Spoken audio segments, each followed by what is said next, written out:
values.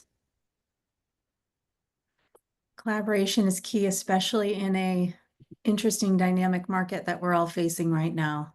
Thanks for sharing, Lauren. So we're talking wins and gratitude before we welcome our awesome guest speaker. Feel free to open your mic or drop it in chat.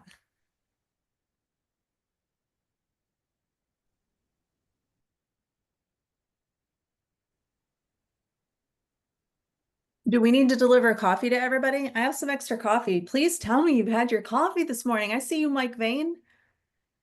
All right, Jeffrey Funk, I see that. Love it, love it. Lou, I see you have some coffee. Diller, I see your coffee. Tan intestine. Oh my goodness, that mug is amazing. Yay. Nick Nelson's got some caffeine going. Okay, so you're caffeinated. No excuses. Let's try it again. Wins and gratitude. Feel free to open your mic.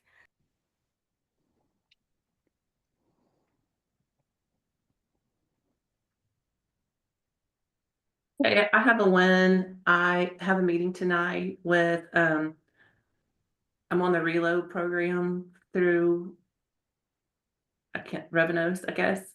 And I got my first listing. So that's exciting. And they have another house to sell. So I'm getting two. So that's exciting. That's a huge win, Mary Jane, right? Yeah. Celebrate the micro wins, not saying yours is, but I want to nudge you all. Did you have a buyer consultation? Did you have a listing consultation? Did you go out and you're actively being in your community, right? Did you visit a networking event? I would nudge you all to remember, if you got out from behind the damn computer, that's a win. Because I'm talking to a lot of real estate agents right now, and you know what? They're digging their head in the sand. Not this group, because y'all showed up here, first of all, right? Wins are wins. There's micro wins too. Matthew Kemps, I see your hand up. What's your win? I got two new listings yesterday, and then got my $3.65 million listing offer in hand, negotiating now. Win. Mary Jane's got an awesome win. Matthew Kemp's got an awesome win. Lauren, love the gratitude. One more win, because see, this is part of our fuel. We have to surround ourselves in rooms where we see wins are happening. Otherwise, we get isolating to ourselves, and that's no good. So thank you for those opening your mics. Sean Fuentes. Hey, bud. Good morning. Couple wins that, they're wins. Two of the properties I had under contract both got at an option, and we're on the closing. Yes. And one of them was going to be a tough appraisal, and the list agent and I worked together to get the comps over to the appraiser, and we made value. So that was really, really awesome. Especially working with the list agent, because that usually doesn't happen when I'm on the buy side. They're just like, okay, get it done. Right. And I love the reminder too, is Sean, you're saying that you have contracts out of option. Winning. Right? Every micro step closer to our next step is such a win in this market. I love it. All right, y'all. Well, don't forget the power of being in rooms where you celebrate, being in rooms where you give yourself a pat on the back, being in rooms where you might just say, you know what? I got up, my morning routine was on point today. That's a win. I'm proud of you all. Yeah, go ahead, Sean. If I can, I've been meaning to say this in a couple of the meetings, but it didn't. I just got in late, something like that. 2 Fridays ago, you were talking about I call it rebranding, where we changed the pictures around. And I did that on two of my listings. One of them went under contract.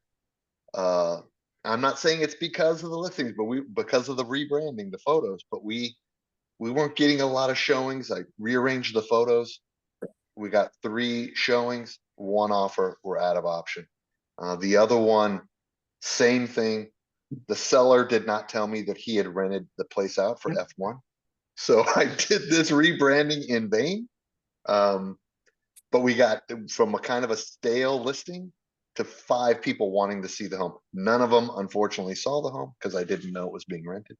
But still a win, still a win. So the win is not the rebranding. The win is showing up here to get the information to do a better job for your clients and get more wins. I appreciate hearing that feedback, Sean. And what Sean's referring to is a couple weeks ago, I came into Friday Huddle and I talked about listing refreshes.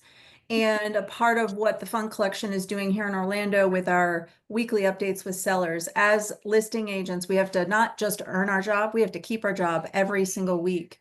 So we went into the weeds on how we can optimize photo orders, optimize public remarks, and refresh listings, because many times agents who list think that their marketing strategy is only to price reduce, and that's not the case. If you missed that call, don't worry, it's recorded, it's in Workplace, just go back and look at it.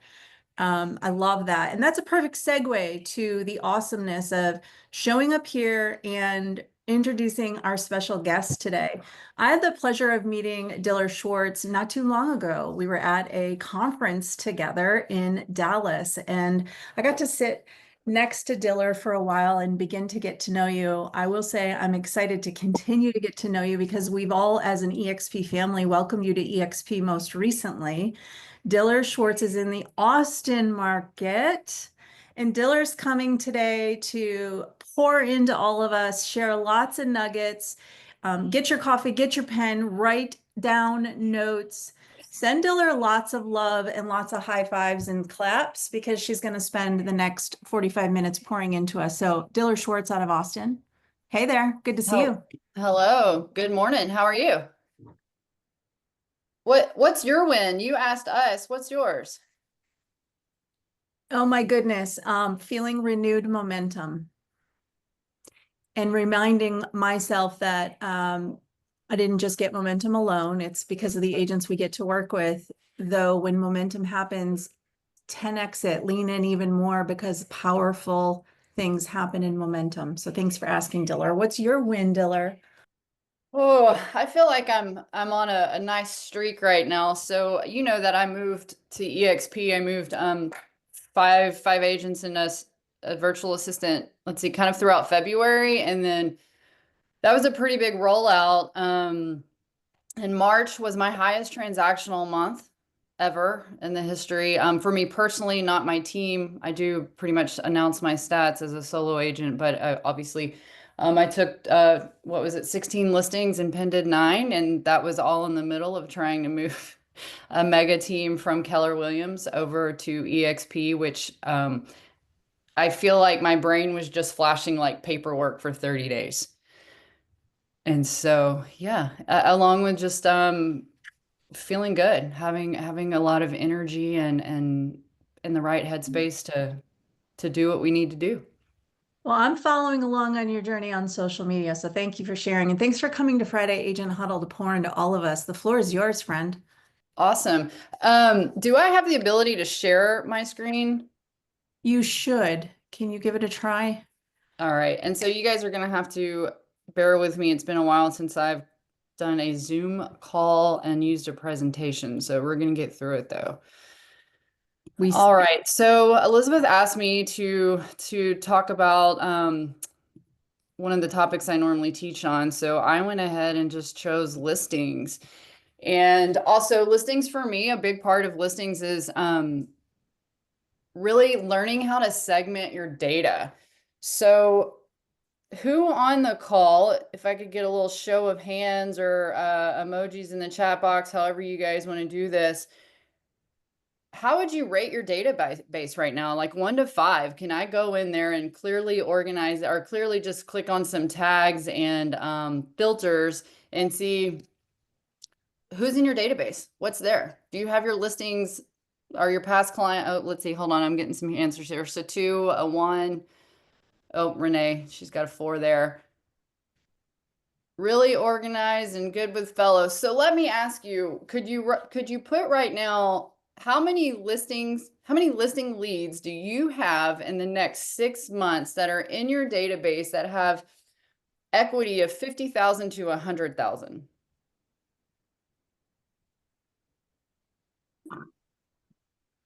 And then the next question, so Renee says a lot. The next question would be, in a specific zip code, if I needed to go and find the zip code that you master, could you tell me I have X amount of leads with $100,000 in equity in there? Snowflake. Was somebody asking me a question? Okay, and then if I went into your database, how many of your leads or contacts would I know have a home in another city or state that I need to be their referral partner? Just easily with let's say I had 3 options or 3 filters to put in. So that's what part of this is about, and that's where I really feel like finding your listings. If you could go in and really look at your database in segments versus just buyers, sellers, or renters. I think a lot of people do that. That's the easiest way to learn your database. But one of the most important things is going back in there and then creating what I call segments, as well as the message that goes to these segments. So in addition to that, how many of you guys have more than one message going to sellers?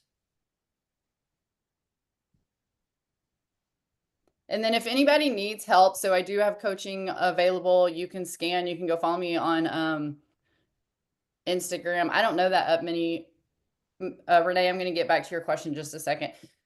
So I don't know that many other dealers out there. If you find a lot of dealers, please let me know, but I'm the only one with white glasses and a white hat. But you can find me pretty easy on social media. You can send me an email and I can jump on and do some coaching for you. So Renee asked a great question and I'm going to segue into that. So first of all, you need to build a database of homeowners. Whoop, look at that error right there on the top. 80% of agents in databases, they do not have the correct address associated with the client. How many of you guys get a renter or someone who maybe just comes through, I don't know, National Night Out if you're doing a party, and then are you actually getting their home address or are you just collecting an email address? We want to collect addresses even for renters. Guys, I can tell you we convert more renters into buyers because typically what they're doing is they're being nosy about the value of the current home they're living in. And then you can also have the affordability conversation with them, right? Did you know for this amount, you could actually own this home? And here's how we're going to help you do that. So first of all, always add new people into your database. You should have a goal to add at least 5 a day. Database is the key. The next thing is your message. You need to have a home value message everywhere that you possibly can. What's this home worth? We have QRs everywhere. They're on every single listing sign that goes in the ground. They're on all of our paperwork that our flyers, our postcards, all of our URLs and our email signatures, landing pages. We deliver beer to our clients. Anything we do has a QR code on it that goes back to what is your home value. We are a listing-based team, so everything we start with is the first message we want you to see is listing-based. Any questions about that? Nope. Okay, I'm going to keep going. So the next thing is you need to, I would say 30 minutes to an hour a week needs to be specifically on finding addresses and rediscovering the contacts that you already have. You need to have your automated messages centered around home values to identify homeowners. And then also 40% of your databases are people who own homes. You just don't know this. And a lot of people forget, if you, like for me, a lot of my friends are in charge of their parents right now. So I need to get them in probate. I need, or hooked up with my probate attorneys or my wills or my estates. I just had a big party at my house through one QR. I had about 40 people scan it. We had 20 something people show up at my house who were all in charge of someone else's property. So the attorney came over and we actually had her do like a $5,000 estate planning package, a comprehensive estate planning package for any one of my clients who showed up that night for $2,500. And through that, I think I got like 7 or 8 listing leads from it. Right? So you need to have QRs and you need to watch her messages. So Renee, what I'm talking about with messages is everything can't be, call me today, I can sell your home fast. Right? Everyone has a problem. Everyone needs a solution, and we have to be solution based, and not everyone's ready to sell tomorrow. So if you've got someone with a lot of equity, so if your database is segmented to say these people own a home and there's $100,000 or more, their message might be a little bit differently. If I have my database segmented to these homeowners have lived there for 30 years or more in a neighborhood that's being overturned by investors plus $300,000 in equity or more, my message to them is strictly cash offers. And it's all about ease, with a little bitty trickle of contact me for an attorney for probate, will, trust, right? They're typically older, as well as we have specific neighborhoods that I may put my Spanish speaker on, but it's segmented, it's all tagged, This is interesting. right? So that's not the same message. So here's a few examples. There's a you need a home evaluation page. Once again, everything we do is very seller facing. I think that these links are going to work. Did that just switch for you guys? So this is our home evaluation page. Yeah, we How see much- it. You see that? Yes, ma'am. Okay, so that's just quick and easy. We've also learned remove the junk. You don't need a bunch of stuff. Get to the point. How much is your home worth? If you start giving a lead too much information, you know, the average, on average, I think we have like a 15 seconds attention span. I have 2 kids, so mine is about 3 seconds if they're with me. I'm not going to get to your message, right? Just get to it. They're going to put the email address there. And I'm sorry, their home address, and keep going. Just get the data. That's all you need. And then once you get the data, you know what to do with it later. That's going to come in your little 30-minute data scrubbing session. We have a mobile version of it. Always make sure if you're doing this, please, please, please check your mobile versions, because you want them, obviously it's on their cell phone and they've got a screen this big, right? And so if you've got a lot of other junk or it doesn't work, you've just lost that. You have different call to actions. So we have a sell my home, a home evaluation, and then an instant offer page. This doesn't go to everyone. My senior citizens don't get this. This is too much. Right? If I'm doing an event and this is my I use this actually as my sign-in page for a lot of stuff. This is too much. I just want you to sign in and keep going. Right? But we do have it. And then how much is your home worth? Sell my home is very different, right? Sell your home. That's telling you, call me. It's a call to action. I need to get there and get in front of the appointment. Home evaluation. I'm not really worried about, trying to set an appointment with that lead. My auto text is very different from this to this. This is now, this is I'm curious, right? This goes straight to my lender. And the message on all 3 of those are very different if you think about it. So if you just have one set of like one campaign, you're not closing in the message. So answer your leads with what they're asking for. And then we also do postcards. Here are our postcards, and our postcards are we have probably about 20 different postcards with different messages that go to the different segments. Any questions on those?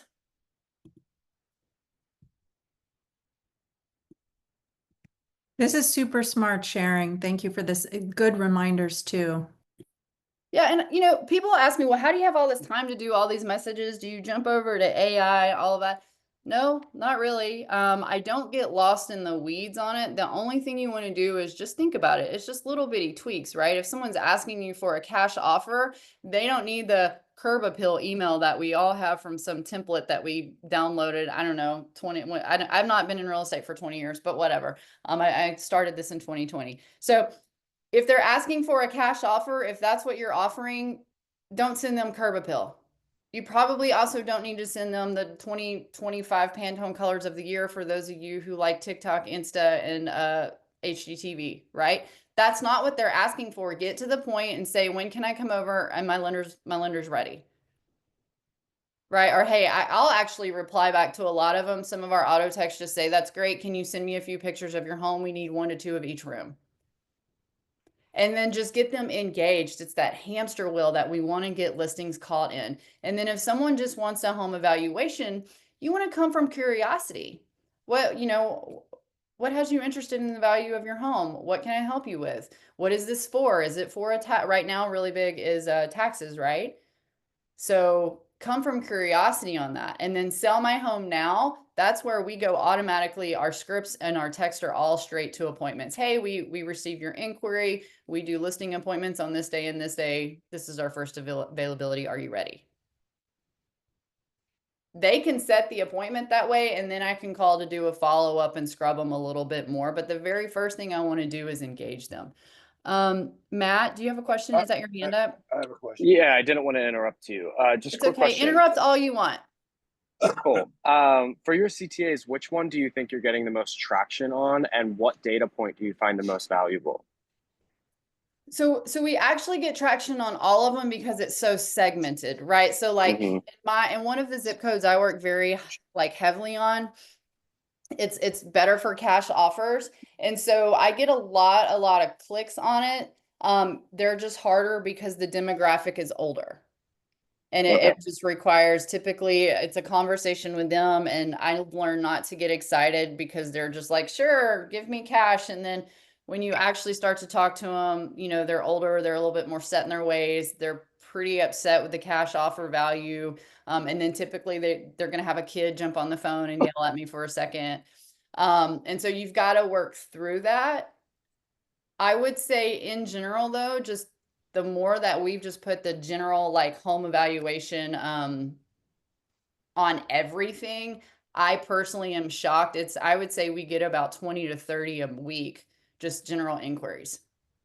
And I'm Oh, not wow. looking to flip those leads every day, right? I'm just looking to grow a database.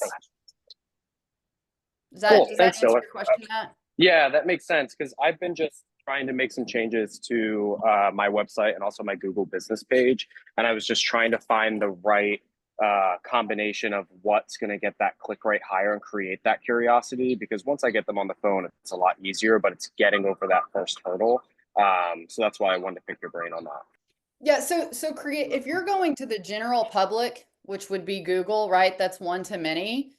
Get something simple. And then once they get in your database, you should go on to some, I don't know what market you're in, so I'm going to use Austin market terms. But before, when we had Remine or Reevaluate and these other places, I would just have a virtual assistant go in and do more scrubbing of where does this homeowner actually land in our segments. And then at that point, you can go in and see when did they buy it, what is their equity, possibly how old they are, right? And then at that point, you just want to organize it. So Matt, we have a little over 10,000. Okay. Yep. Earl in Tampa. I have a question. Go for Can you it. hear- Okay, Earl in Tampa, long-time listener, first-time caller. The one you said about what's your property worth? I'm a big postcard person. How do you personalize it? But also, is there a strip? Because if I send out a postcard, say, you know, how much, what's your property worth? They're gonna probably throw it in trash because somebody tell them are trying to get me to, you know, bite.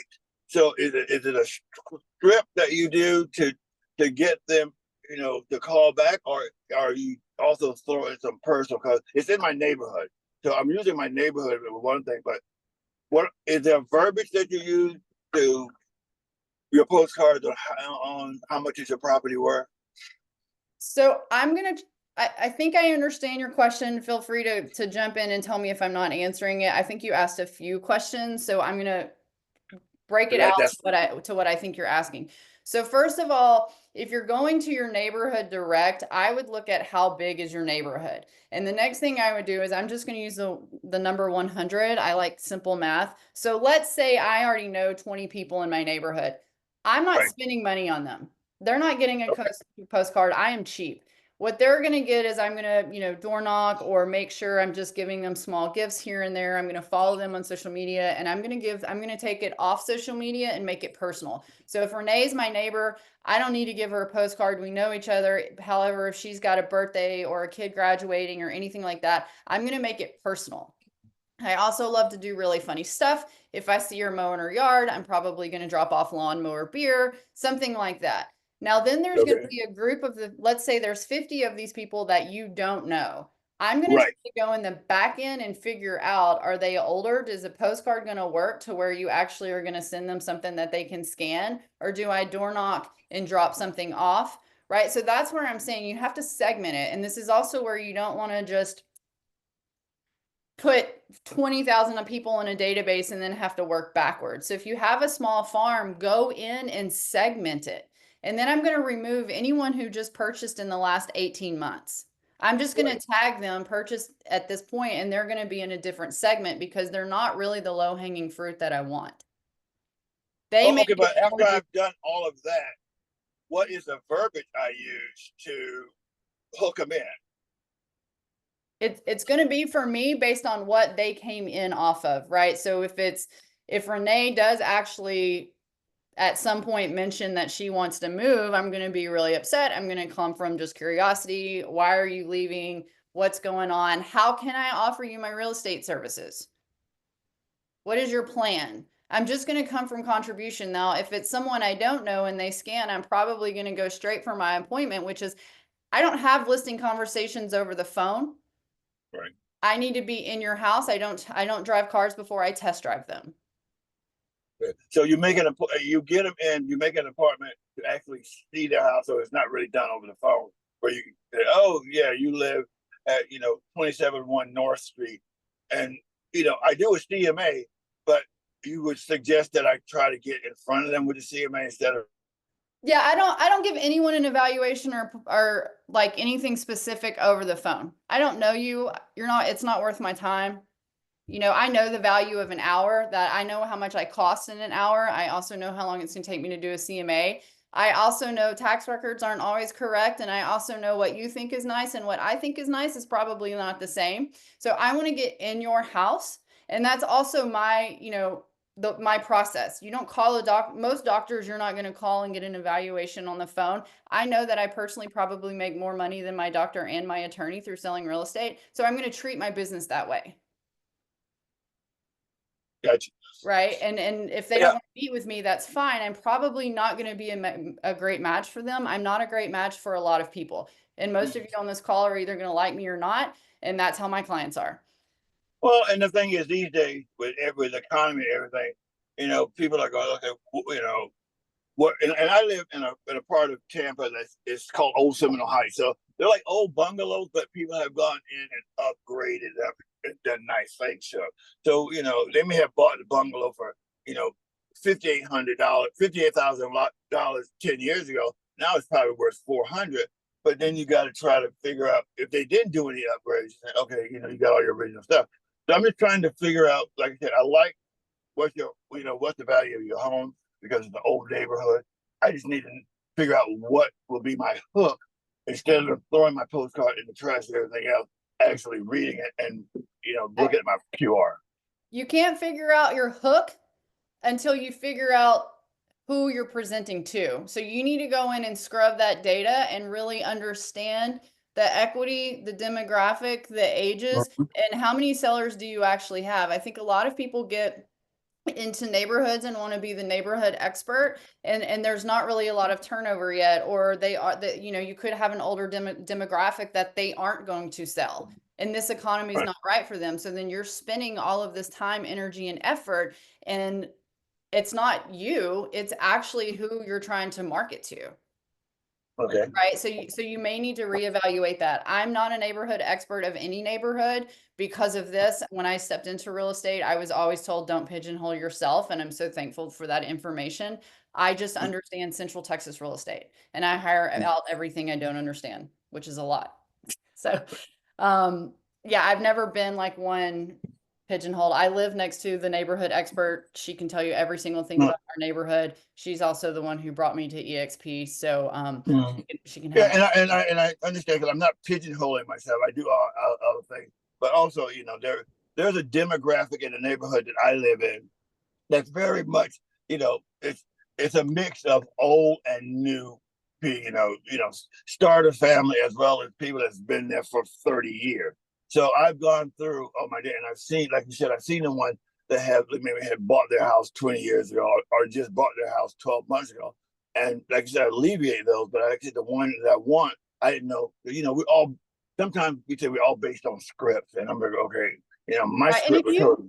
if you shoot me a direct message or get my info from Renee, we can have a scripting call. I would love to do that. I just want to also finish getting through this. But Okay, I'm sorry. to, I'm kind of long.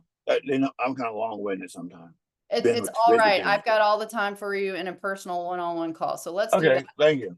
You're welcome. So the next one, increase your database conversion. I think that people get confused with I need to add to my database, but if you're not converting what's in there, we need to also look at that. So segment your database. You guys know that I'm really big on this. Price, location, time of ownership, and equity is where I would get started. So price range, try not to do more than $50,000. So if I know the homes that are going to range in this specific area that I'm farming or whatever I'm doing, let's say they're 300 to 350, I'm going to tag them 3 to 350. Location, I have some just by zip code, and then I have some just by the actual subdivision. Time of ownership, we all understand that, and then equity. Also, you should go in and just start with your past clients. If you don't know someone's equity that you closed last year or the year before, or really in the past 3 years, then I don't think you need to add to your database and do anything. I think you need to go back and scrub your database and clean that shit up. Oh, sorry. Don't kick me off, Renee. And then the next thing is you want to send proper messaging. If you've got a past client last year, that's a seller. You guys realize that, right? It's your seller in 2 to 3 years more than likely, especially if you're pointing out equity and or they're an investor. And you better know as a realtor what the hell to do with equity, right? So that's how we have so many repeat clients is if I've sold someone a house 2 years ago and then I see their equity, I'm going to go and do an equity strategy call with how do we get you into investing. I wholeheartedly believe that you can build your wealth through real estate. It is my everything. So I'm going to have those calls. Carolyn, you're right in front of me, so I'm just going to use your name as an example. So I would call Carolyn and say, hey, man, you know, it's the anniversary of your purchase 2 years ago. Oh my gosh, I'm looking at your numbers. I noticed you haven't done a refi or anything else.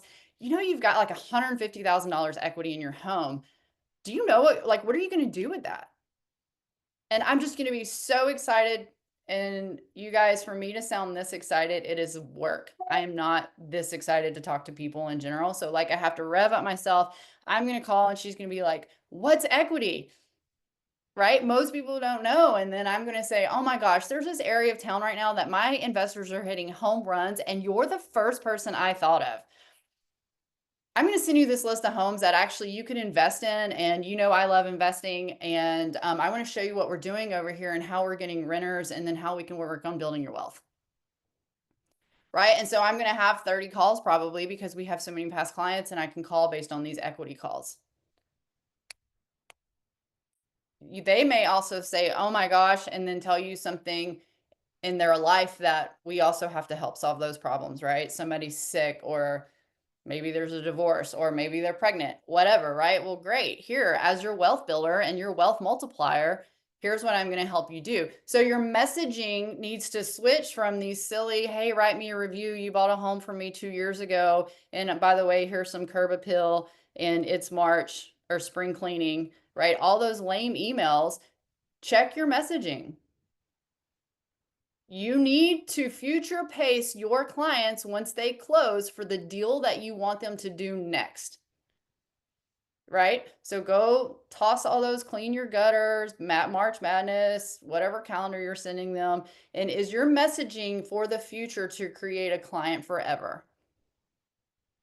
That's what you need to be thinking of. So then you need to also have your databases. Once they start clicking on your new messaging, you need to be able to go and actually shift your message accordingly. So if Carolyn now is clicking on every single investment opportunity I'm sending her, I better start sending her messages on wealth multiplying, wealth building, being an investor, taxes, write-offs, all of that stuff, right? If someone starts clicking on home evaluations and I found out, you know, maybe someone's passing or maybe someone's old, I'm going to go to the probate and the wills and the trust. If I know that, I don't know, Renee has a bunch of kids and they're all leaving and flying the coop because my database is tagged, guess what? I need to start sending her messages on downsizing. Second homes. whatever that is, you have to understand your current database. Any questions there? So do you tag that as well, like with your CRM when it comes to like downsizing, et cetera, when you're segmenting? I try to, yeah. Okay. And some of mine on downsizing may be like more life events, graduation. I have a lot of my friends right now who are doing like multi-family or multi-generational living. So you just have to know where they're going. Some of my friends have moved in, or some of my database actually has moved in with parents to, you know, take care of them. I've sold their houses because they moved in with mom and dad, and I tag that as well. So I think that Renee, you have your hand up. All of the reminders you're sharing with us are so impactful, and it couldn't be more timely for us all to pause. There's such an art in slowing down to speed up the process. When you're talking about messages, you're getting clear on who you're sending what message to. It reminds me of two questions we've talked about on this call and many calls before. Who are you seeking to serve? What are the solutions you provide those people? Diller, I love this reminder is you're not just sending blanket messages to people. You're getting very clear on what is the source, how did you meet, what's the pebble in their shoe, and then your message matches the solution that you know you deliver to them. So good. Yep. And you know, I think we as realtors, we buy or see these like bulk email templates and we just all buy into them. And I honestly don't know if EXP provides them. I know my old brokerage provided like these campaigns, and everyone else is sending that, right? Because it's easy and we all like easy. However, it's not separate, it's not setting you apart. And it doesn't resonate at all. And that's why it also happens when we see on social media and we get picked up by these pixels. If you look at shoes, you're only going to get shoes. And you're probably only going to get the, you know, this very specific Nike tennis shoe, basketball shoe or whatever, right? And even down to the color that you clicked on. But yet we as realtors don't do that. So think of it that way. And then the other thing is, you know, if you send me an email on it's time to clean your gutters, you better come clean my gutters. Like that's the service I want from a realtor, right? And so don't send stuff like that. You're actually putting work on their plate. If you want that listing, send the yard guy over. Don't send the email. You just created work for your client. So send that it's gutter time, yard time, contact me for vendors, contact me for help or something like that, but just be very careful with the what you're telling your client in this day and time. All right. Here are just more examples of what we send. We have cash offer. We have a long-term equity. Your home's value could be higher than you think. We just changed the words a little bit. Once again, you guys know I've already said I'm not big into being very wordy. There's the cash offer one. All right, so next thing, how do people find you? Because now that we've talked about these different landing pages and your messages, well, how are they going to find you? So you need to dominate, like dominate your online search. Do this primarily, we use these three items right here. So your search is crucial. What would I find if I Googled you? And what I want you to do is I want you to write this task down, and I don't want you to do it. I seriously, whoever here can muster up the ability to just text 3 or 4 friends and say, I need your help. This is a work project. This crazy coach online told me to do this. Hell, go put it on Facebook if you're that brave. Can you search me and tell me what you found? Because if we search ourselves, we're going to find out what we're normally searching. Yes, you can go in incognito, but I think we all then sort of maybe lie to ourselves a little bit. Go search yourself. What am I seeing? What is that Instagram photo that pops up? What are the images that pop up when I Google you? What does your LinkedIn say? Does your headshot look like you? Right? Go on and have someone else search you and then let them give you the answer of who they feel like you are. Do you show up as the listing agent? As the problem solver in real estate? That is what you need. And then next, if you do show up, how do I contact you? Do I have to scroll through 20 pictures of whatever you're doing every day to finally find a contact you link, to finally get to the home evaluation page? How quickly, because remember, we have such a short attention span, how quickly can I get to you? Next, number of Google reviews. You have to tell your people to leave you 5-star. So I own a bunch of Airbnbs, and we have to literally put like 5 messages throughout the process, throughout their stay. Please leave a 5-star review. If you're not going to leave a 5-star review, tell me what happened. Text me now. Call me today. You know, here's our phone number if anything's less than 5-star stellar service, whatever. You have to ask. You have to tell the people what you want. Right? And then next, expand your search. If I were to search, let's see, Jen, I think it's Jen Durbin, you're right in front of me, so I'm going to use you. It says Jen Durbin, Orlando. So if I go to Orlando, am I going to find her? And then I'm going to chunk it down. If I go to, I don't know, Disney's best realtor in Florida, where does she populate? And then if I know that there's a specific community I want to live in, am I going to find her, right? So that's what we call chunking. Chunk this bit of information down, and where do you show up? And if you want to show up higher, you need a time block to throw into ChatGPT, some seller content blogs, and social media that's going to increase you organically in that topic. Once again, as the listing specialist.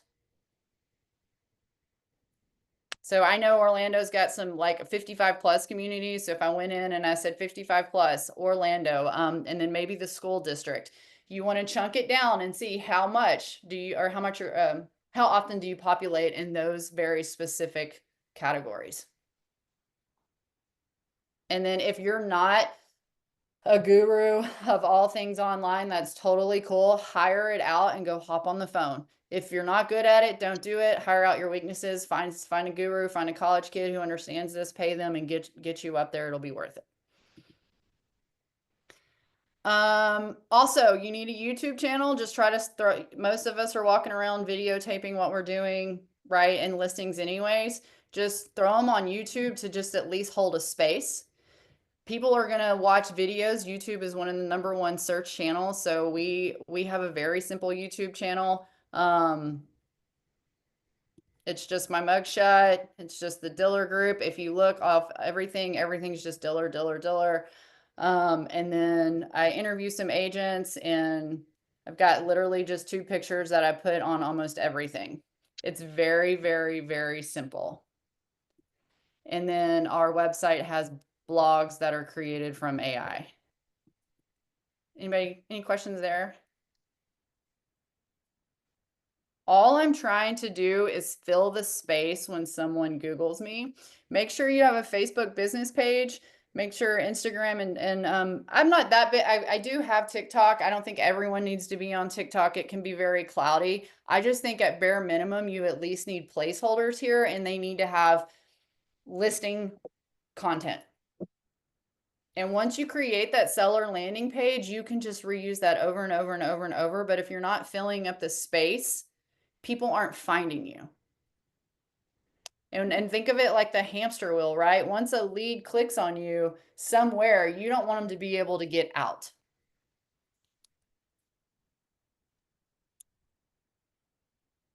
Any questions there? I don't even know where the chat box went, so I can check them. I'm keeping an eye on it. It says, Okay. Jennifer says, I might have missed in the beginning, but did you mention which CRM you're using? I use Follow Up Boss. And then I have the Elena Key overlays on it, and I use I have an ISA who basically, once we organize it, they have a list of like, I think it's 10 to 15 texts per topic. And also, that's such a good question, Jennifer, regarding CRM. I'm with Diller. I'm 10 years in with Follow Boss, though. I like to remind all agents, the CRM doesn't matter. Use whatever you have. If you're just starting out, don't spend money before you're earning money. Start with a spreadsheet. A spreadsheet works too, right? So it's as you scale. It's the fact that Diller's sharing so many good reminders on segmenting, tracking, sorting, tagging, filtering before you spend money. make sure. Yeah, you- I mean, if you have recipe cards, that's cool too. If you're gonna pin them up on a desk or wherever in front of you, just put them in clumps so that the biggest thing for me is when I sit down to make my calls every day because I need 5 conversations and five appointments a week. All I want to do is like shave off all the fat of who am I calling and what is my conversation, because when I sit down, it's a lot easier to know right now I'm calling this area, this zip code with this equity, and this is specifically what I'm looking for. Right. And then I mean, the script just comes a little bit naturally. And also by that third call, like I'm on fire. I'm not calling an expired and then a withdrawn and then my past client, right? It's very focused of who I'm going to call and then why. So I'll bird dog lots for a very specific builder in town, and that's only 1 time a week because of our agreement. He also pays for the postcards that go out. And so as I get that segment energized and massaged, I'm calling very specifically for him, right? And then I'll do my past client calls. And I typically, I deliver beer to all my clients constantly. And so I'll do those calls around the beer deliveries, right? And so it just helps you with your scripting and your and I don't even like to use the word scripting. It just helps you with your conversations because you're very organized. You don't have a lot of distractions floating around in your brain. Next up, once you're a little bit more, or once you've taken a deep dive into your database, and once again, my biggest year in real estate, when I was getting started, I did like 18 million my first year as a full-time sales associate with 315 people in my database, right? You just have to keep it organized, and that's what I've always been really good at.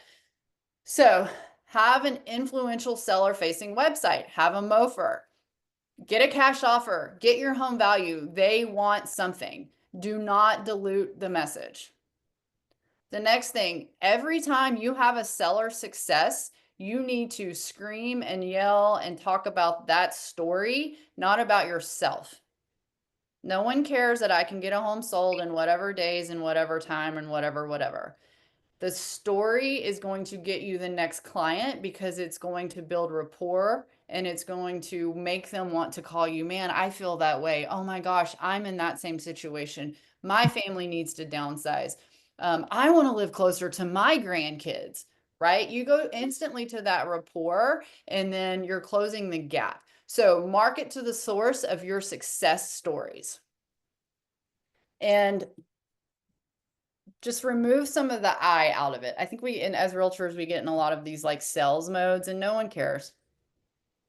No one's gonna, I mean, seriously, I don't think anyone knows any of the awards I've ever won, and I don't actually remember them either. What I remember is the way that I felt at closing, and I also remember the way that my clients felt. They remember the same, right? And it's easier to just follow up and share with others. And you also have to coach your clients to share that story. And then next, we've kind of talked about this, but load your website with seller-rich content, blogs, seller guides. You want them to go and find the seller guide and then get stuck, because then they're going to go to the CMA and then they're going to go to the blog about their front yard. And then they're going to go, they're going to go to one of your stories and then they're going to go to the Instagram and see you walking through a house. So they can't really get out of the fact that you're a listing agent without you telling them. Renee, did you have a question? A reminder, you're talking about allowing others to be a part of the story too, rather than look at my award, look at me, look at me. It's a good reminder for us all and how important reviews are. The reviews tell a story, and to get video testimonials in a certain way and to allow the story to unfold based on the solutions that we've provided others already, rather than the awards are nice and it's all great, but they don't tell the story and they certainly don't tell the solution. So I was just going to say thank you for the reminder. I mean, I think if you're bragging about selling a home in 0 days on market or 1 day on market or whatever that is, I'm actually going to go in and crush it with a conversation of, wow, I wonder how many people didn't get to see your home. Would there have been a bidding war had you lasted on the market, right? That's why we list homes 7 days and we don't do an open house in the first weekend. We want to really maximize your exposure. I'm not impressed with those stats. So you have to be careful of the flip side, but a story, you can't really change someone else's story. you can hear it the wrong way or interpret it however you want, but you really can't change that storyline. All right, any questions there? Nope. Brian, I think you sent me a direct message. If you email me, I can help you with your question. Thank you. Awesome. Here's just an example too, just so you guys can see. So what we send our offer, we do use Fellow. If you have any questions on that, you can email me. So once again, I'm really big on getting stuck, right, where my clients can't get out. So our clients get this twice a month. It's going to show their home, and then it's going to give them an offer for the option for a cash offer. This link goes right back to me. Once again, I think everyone needs to know their equity. It's going to go right back to me. It's going to go right back to me as well. Here's the home values in their area. We give them a home equity calculator. And once again, it goes right back to me. And if you notice, the whole time I'm scrolling on this, I'm right here as well. Right? So once I'm a big fan of lead with revenue. So make sure when you get to that level, you're leading with revenue. You don't have to have anything that fancy right away. I didn't up until about 1.5 years ago. I've sold 75 million without having this, whatever, if you want to call it fancy. I only use 3 softwares. That's my my software budget on my P&Ls for the volume that we do. So, but what you can do is you can create your own. You can go to Canva, and if you have 100 people, just get a VA and or just time block to do it for 1 hour a week, and you can blow through those updates really quickly. However, you want to stay in front of your clients, and you want it to be listing focused. Equity, home value, contact me. Equity, home value, contact me. Any questions? Those are my favorite hashtags that I show everyone, but that's really all I have. If you guys have any questions, I'm here. Well, what are the hashtags? I don't know that I can say those words on here. You know, this could be me showing my age. Maybe I should Google them. Yep. All right, I just showed I'm 50, you know, and if there's anyone else who's in their older age, please come with me and make me feel better that I don't know what those are. But I'm Googling them. The first one is something around and find out. The next one is let's something go. And Got then it. oh, in this market, in this time, in this space, we got to keep everything saucy. Oh my gosh, that's hilarious. I just stepped into showing my age. We got about 7 minutes. So first of all, Diller, you're amazing. Every time I come to this Friday huddle, I learn so much, and it's so important to have these reminders of others who are doing the things. So I want to just say again, thank you. What questions do you have for Diller as we come to the last 6 minutes of our time together? Raul says, great info. You're welcome. Yeah, and I'm available. One of my biggest things, I think, Renee, you also know, is coaching and teaching. One of the reasons I moved over to EXP. I've trained over 400 agents in their first 2 to 3 years. Everyone under me has pretty much capped within the first 90 days of coaching and training and just putting little tweaks into their business. And I also don't, like I told you guys, I only run off 3 softwares, Fellow, Follow Up, Boss, and actually, it's only those 2 right now. The third one was one with KW that I obviously don't run anymore. But you don't need a lot of fancy stuff. You just need to stay focused. And then I really think you need to be going on 5 to 7 listing appointments a week. Getting those at bats, right? I really appreciate your focus on thinking about who first you're reaching out to. You were sharing a lot that made me think of the sea of sameness that's happening. It's been happening in the industry for a long time. It's certainly present right now.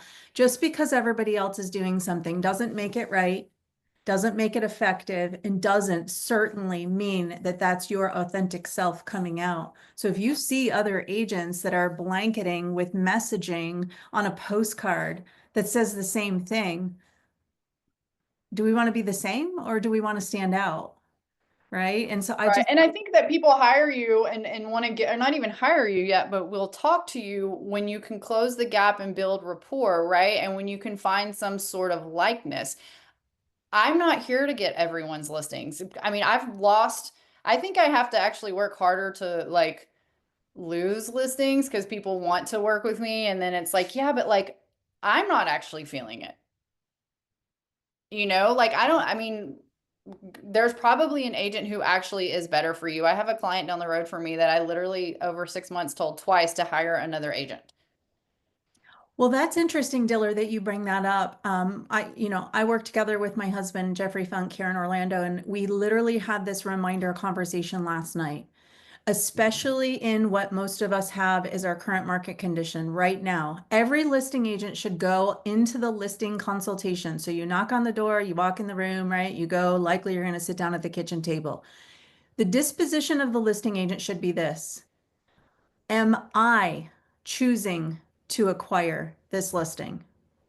Write that down, because not every listing's our listing. And quite frankly, many listings out there you're going to be more successful when you're the second listing agent, because the first one's going to get fired, because the first one's going to tell them what they want to hear, not what they need to hear. So Right. walk into every Well, and listing with, am I going to choose to acquire this listing? I don't have my listing docs. We have a way that my virtual assistant can send them. And one of the reasons that we do that is because my conversation is I'm not sure I want to take your listing. Right? My system and process may not work for everyone. I always hold about 20 listings at a time, and it's not for everyone.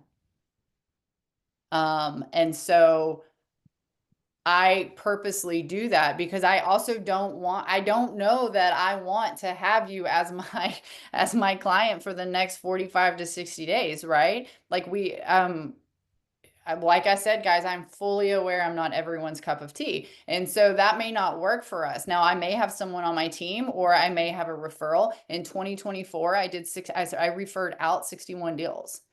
And that's also a part of your segmenting of your database is this good for you? And not only am I talking about referring out to, tagging and saying, hey, these are going to Orlando or whatever. I'm talking about, this is a neighborhood I'm not good in. This is an area. This is a really tough client. This is, a divorce situation that I don't feel like I'm going to fit in the right moment. I don't work well with people who feel like they're victims. I just am a very positive person, and I'm not going to bring that negative client into my space. Mm. Right. And then don't be afraid to refer it out to somebody in your own market. No, I'll take that 25% all day long. Say it again louder for the people in the back seats. I mean, you go do that work. It's just not good. It's not good for me. It's not good for my space. And like, no one's gonna get into my environment and ruin the ecosystem that I've created to be the person that I am today. Oh my gosh, so powerful. And as we wrap up our time, think about this. How awesome that in 2025, buyers are the new sellers. I know Diller shared a lot around specifics on sellers, but here's the thing. Buyers are the new sellers. The same approach can apply to our buyers. Not all buyers have to be our buyers. Diller, thank you. Y'all, for those who come in like Diller and pour into us for an hour out of the goodness of their heart for core value collaboration, please, please, please, if nothing else, give them a shout out on social media. Make sure you're following Diller on Instagram. Go post, take a photo of this screen right now, put it on your story and tag Diller, tag Elizabeth Riley as well, and say, hey, thanks for pouring into us, right? I want to say one other thing about pouring into people. For those of you seasoned agents, if you know newer agents, go work with them on these listings. The only way we're ever going to bring this entire industry up is you don't go crush them. Offer them to work alongside. And if there's any new agents in Austin, I do have a program where I will help you stage and photograph and launch a listing. And we actually co-list it together. There is a small referral fee back and forth, and it's really more of a coaching fee. But go grab those agents and pour into them, because it's not about winning. It's about bringing everyone up. So if you've got new agents in your office, or however, I'm still learning all the EXP words, go grab them and partner with them. Because they have leads. Yeah, don't take them. That's not how we do it, right? We work together. And so I can tell you, last year I made $150,000 GCI working with new agents on listings, and it was totally worth it, because when they bring buyers, I know who trained them. Okay, you're amazing. Welcome to the EXP family. Thank you for pouring into us. Y'all, happy Friday. Keep winning. Remember to celebrate the micro wins. Micro wins are just as important. Diller Schwartz in Austin, Texas. Thank you. Happy Awesome. Friday, y'all. See you next Bye. Friday. Thank you so much. Bye, Renee. Bye, Diller. Bye, Diller. Really appreciate everything that you did today. It's super powerful. I've seen you before, and I'm so excited that you are a part of our family now. So I Thank look forward to you. more, and I'll send you a DM. Okay. Thank Bye. you, Dillard. Thank you. Amazing. Bye.